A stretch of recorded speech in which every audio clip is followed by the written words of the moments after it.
माहेरी जाताना जेवढा उत्साह असतो ना तेवढा परत येताना अजिबात नसतो. कितीही राहिलं तरी राहू वाटतं आपल्याला तिथं, कारण आपलं लहानपण सगळं तिथं गेलेलं असतं. तिकडून येताना पावलं अशी जड होतात, सगळ्यांना भेटून वगैरे खरंच येऊ वाटत नव्हतं. पण स्वराची शाळा वगैरे असल्यामुळं लगेचच 2-3 दिवसामध्ये परत आम्ही इकडे सांगलीला यायला निघालो आहे. माहेरी गेले की 8 दिवस राहिलं की मग थोडंसं राहिल्यासारखं वाटतं. त्यामुळे 2-3 दिवसातच आम्ही परत वापस आलो आहे. आणि स्वराचं अजिबात इथं शूट घेऊन देत नव्हती ती. जेवढी शांत आहे ना तेवढी चिडकर पण आहे ती. आणि अजिबात तिला अजून 1-2 दिवस राहायचं होतं, त्यामुळे यायला अजिबात नको म्हणत होती.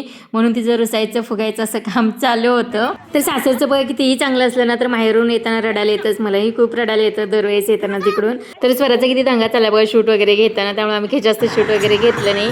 आणि त्याच्यानंतर मग आम्ही निघालो वगैरे आणि जाताना दिंडी वगैरे अशी चाललेली पंढरपूरला.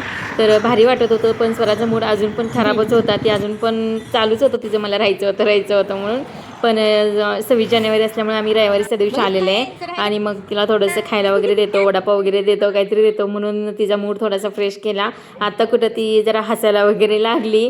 आणि मग वडापाव वगैरे घेतले, मस्तपैकी वडापाव वगैरे खाल्ले. एकच घेतला, परत चांगले वाटले म्हणजे परत एक घेतला.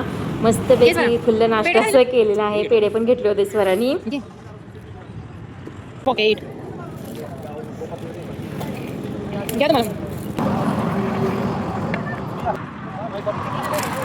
तर लहानपणी अशा पापड्या वगैरे खायचो ना आपण पिवळ्या कलरच्या, त्या मला फार आवडतात.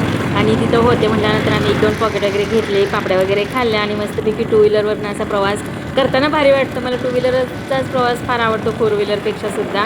पण सामान वगैरे जास्त असले की काही येत नाही, गाडीवरनं तेवढंच येतं. तरीसुद्धा आम्ही एक बॅग वगैरे घेतली. आणि वहिनींचा भाऊ वगैरे पण येणार होता ना पाठीमागनं, त्यामुळं मग आम्ही त्याच्याजवळ ती केळी वगैरे घेऊन यायला सांगितलं होतं त्यांना. तर त्यांनी केळी वगैरे घेऊन, त्यांनी पण सांगलीमध्येच राहतात त्यामुळं ते घेऊन केळी वगैरे आले. आणि त्याच्यानंतर मग आम्ही आलेला इथं.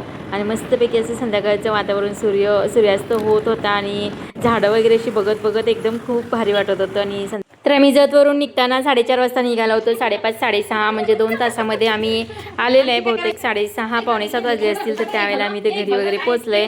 काही सामान आणलं होतं तर ते काढून घेतलेलं आहे. इथं हरभरे वगैरे सुद्धा भावानी जाऊन शेतातून घेऊन आलता, कारण मला त्या शेतामध्ये जायचंच झालं नाही. आणि फक्त 2-3 दिवस त्यांनी कसा वेळ गेला आणि कुठं गेला ते सुद्धा कळालं नाही. इथं बाजरीच्या भाकरी वगैरे सुद्धा आणलेल्या आहेत मी.